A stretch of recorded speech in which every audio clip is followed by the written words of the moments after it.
and we're going to be producing a Tiki album sometime in the future.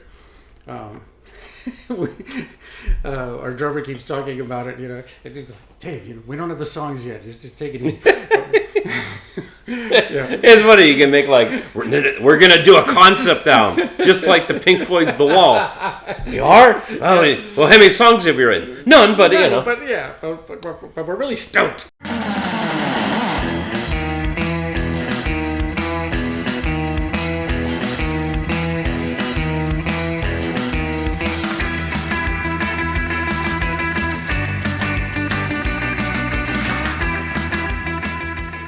Hi everyone, welcome to another episode of Straight Edge Tiki, and today I have a special guest on my show, Van Ramsey of the Cosmic Rays. Would you consider you guys a surf band or an exotica band? What would you say? Or both? Or mix of them all? Oh, yeah. We're basically a surf band. We get a little flack, actually. People think we're not surf enough. You're not surf enough? Well, there's not a lot of surfing going on in the Pacific Northwest. So it shouldn't be an issue, really. We branch out from the traditional surf sounds. Yes. And we get, spy, movie music, Tiki music. Yeah. I'm writing more and more Tiki songs all the time. And you were actually the keyboard player. The organist, yes. Like you, I've been a musician pretty much all my life, too. I played guitar, and I started playing guitar when I was 13 years old. And started playing in bands pretty much all my life. One of the main reasons why I moved to Seattle is because of music. And as soon as I moved out here, I got playing in bands. And it brings me to the topic that we're going to talk about today, which is you're how long sober? Almost 40 years. 40 years? Yeah. Okay, so you're a veteran. So I got a lot of questions to ask you. And obviously, you've been a musician playing in places where alcohol is being served. I played on cruise ships, buddy. Yeah. I was a young trumpet player working on cruise ships, and it was alcohol heaven. It was wonderful. Yeah. Alcohol heaven. The topic that we're going to talk about today is how is it, or skills or ways to cope with being sober when you're in environments where there's alcohol. First of all, if I may ask, what happened that you stopped drinking? Or what brought you to that point? Ultimatum from my girlfriend at the time, for one thing. Yeah. She had been sober and then drank, and I thought, we're drinking together. This will be great. It was not great. And then she got herself sober again, and then kind of told me that it just wasn't going to work for her if I kept drinking. And my first impulse was, fuck her, I'm not going to give up drink. Did you have a problem with it? With the drinking? Yeah. Oh, okay. There was definitely, there were definitely things that led up to that. I mean, that was the turning point when that happened, because I loved her and I trusted her and I respected her, and no one had ever said that to me. People would say, "Wow, you were shit-faced last night," or "You were a mess last night," "You drank too much last night," "You said something that really ticked me off last night." Nobody ever said, maybe you shouldn't drink. And that certainly wasn't occurring to me. I didn't want to. I didn't want to stop drinking. I wanted to try to control it. I might take a few days off, but I'm gonna drink, right? I'm gonna drink, yeah. And that made an impact on me when she said that, and I kind of sat down and looked at my life, and it was, I didn't have much of an argument, and I decided, miraculously, decided, let's see what happens if I don't drink. Let's, because it's been years. Yeah. Well, I only drank about 10 years, from like age 17 to 27. Yeah. But it had been a while since I went any length of time without a drink, and I thought, well, let me see what this is like. And it was pretty good. I was fortunate that I wasn't suffering physically from it. Yeah. In fact, waking up and not having bloodshot eyes, waking up and remembering everything from the night before, waking up and feeling, oh man, I'm hungry. I want some food. You know, these things were like new vistas to explore. Yeah.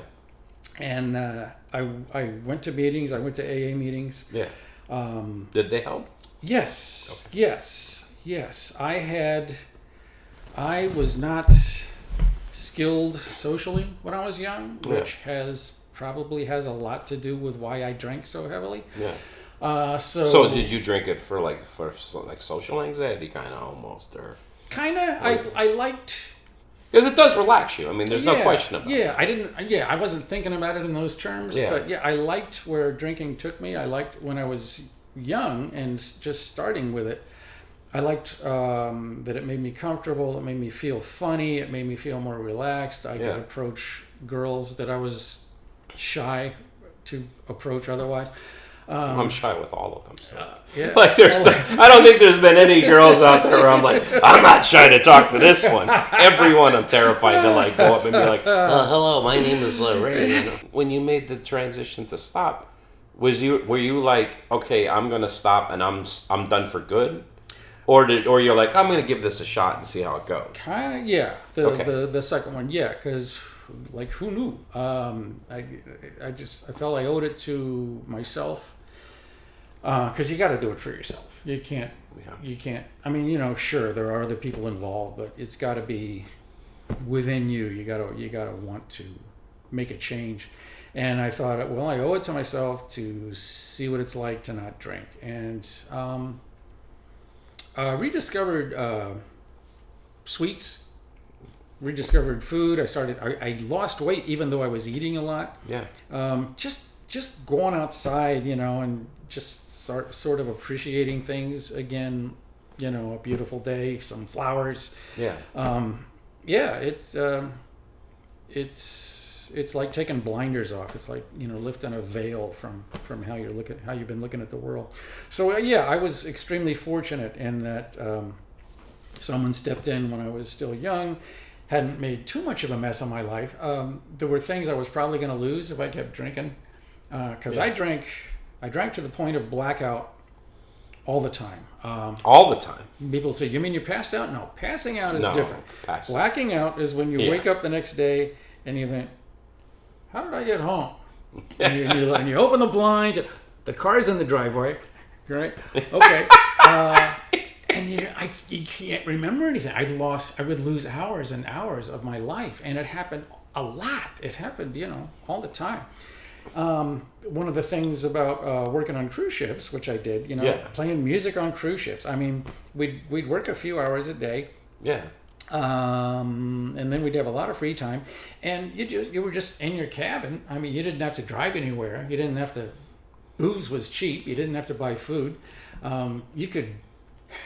You could really go downhill. You could go to hell in a handbasket and still be completely functioning and doing your job. Yeah. I mean, as long as you could make it to your bed, and even if you couldn't, there were more than one occasion when people would put me into my bed. And as a seasoned musician, and especially for you as a professional musician, when you play music over and over and over and over again, it becomes muscle memory. At least that's how it was for me, where it's like you don't even need to concentrate. Yeah. What song's this?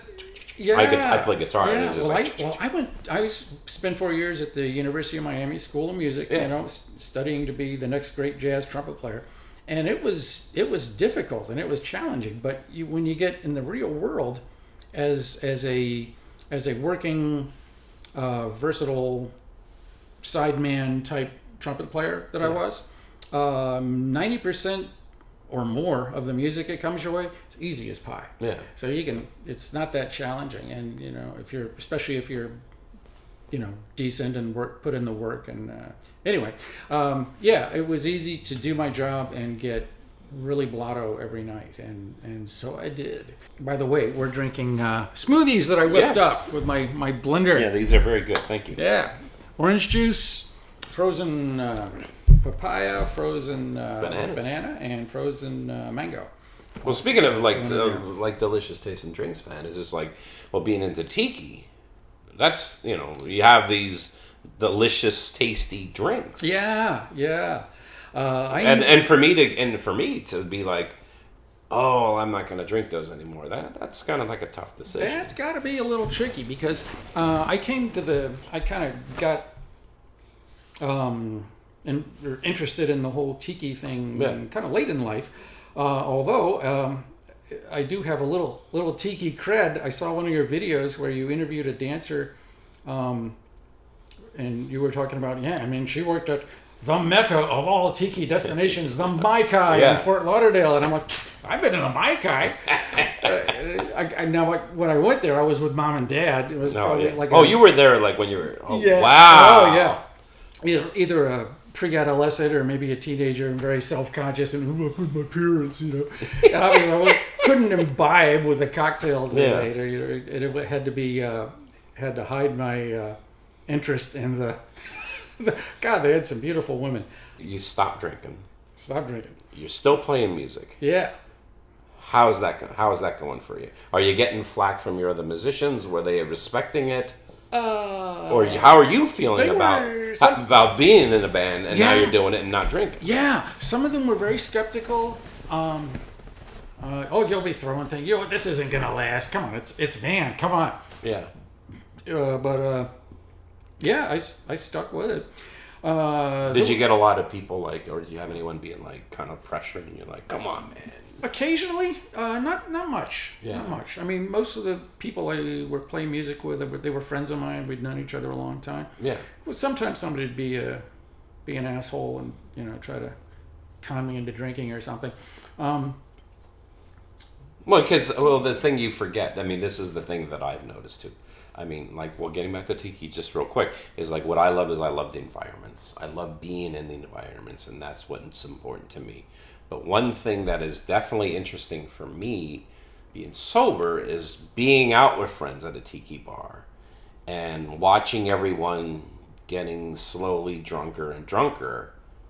But I'm still, sober as I was when I walked in. Yeah. And it's weird seeing that change. And then that's when sometimes you might have some of your friends say some stuff that maybe they wouldn't say sober, and not anything, but it's just it's interesting to see everyone getting drunker or more buzzed, but you're staying the same. How did that affect you?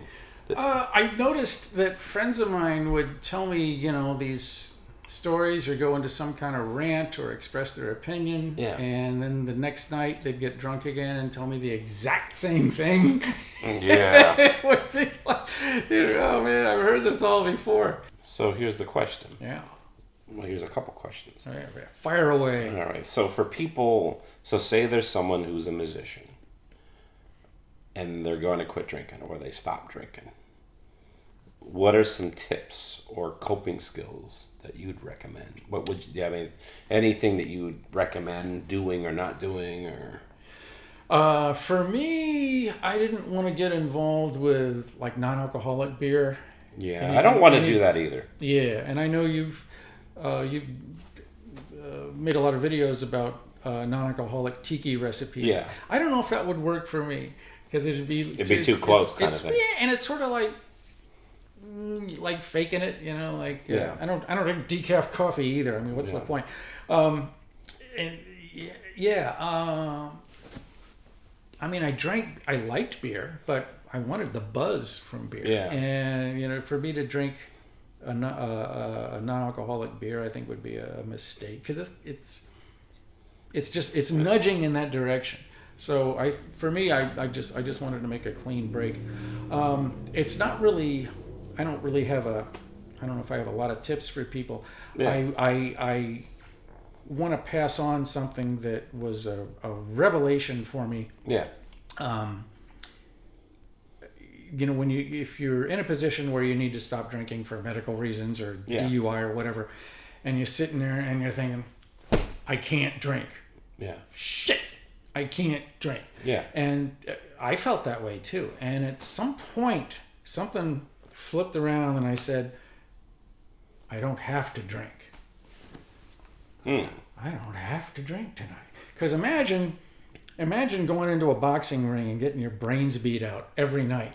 Yeah. And the next day you're like, okay, I feel better now. I'm going to try again. And you go in the bicycle and get your brains beat out again. And you keep doing this for years, every night.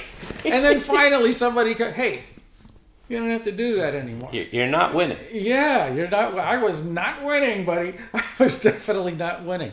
And I realized I didn't have to do that anymore. And I didn't, okay, I'm going to go out tonight and I don't have to think about how much I'm going to drink.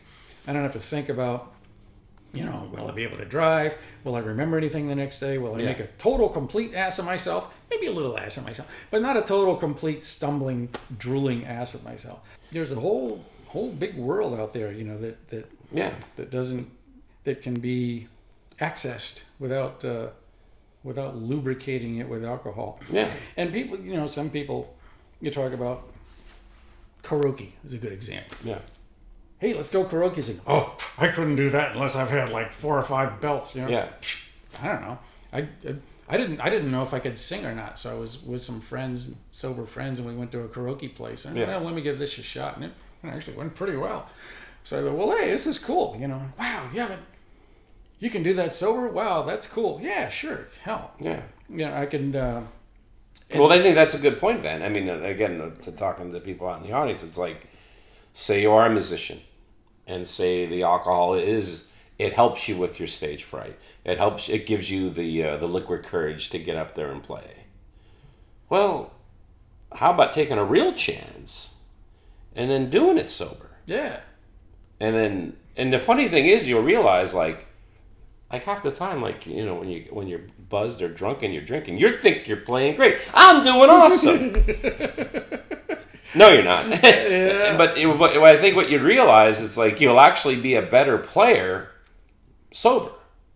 Once you get past the stage fright thing, you probably will end up being a better player. And I'll tell you what, another thing too is, I don't know how it is for you, but like whenever I drink, it just sort of it's just kind of this thing where it just sort of feels like you're just kind of being pulled whichever way things are. And especially on stage playing music, that's kind of how it goes. You're like on a rocket ship and you're like, all right, I'm going to do this and I'm going to go over there. Mm-hmm. But it's better when you're completely sober because it's like you're the Matrix. It's like, you're like Neo, like slowing things down. You're like, okay, I'm completely in control here. I have all my senses. And then you can actually have better command of like what you want to do on stage, what you want to do on your instrument. And then actually, I think it builds up confidence. What do you think? I agree. Life's real.